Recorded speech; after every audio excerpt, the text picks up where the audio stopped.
तहरीक इंसाफ से डाका जनी बंद नहीं हो पा रही। अवाम के मैंडेट पे चोरी डाका बंद नहीं हो पा रहा। इलेक्शन कमीशन ने अभी तक कुछ सीखा नहीं है। 8 फरवरी को एक बदतरीन शिकस्त के बाद भी जो 9 तारीख को उन्होंने अमल किया, गुज़िश्ता रोज़ हमारी जो रिजर्व सीट्स के साथ जो फैसला इलेक्शन कमीशन का आया है, हम समझ सकते हैं कि उसकी कंटिन्यूटी है।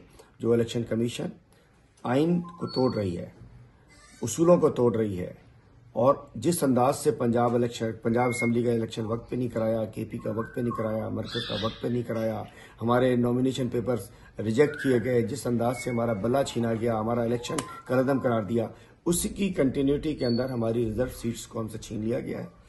मैं कहना चाहता हूं कि ये जो कुछ कर रहे हैं ये बुरा हो रहा है, ठीक नहीं कर रहे हैं। आपने पहले देख लिया कि जितनी आप कार्रवाई डालते हैं उतनी नफरत बढ़ती है।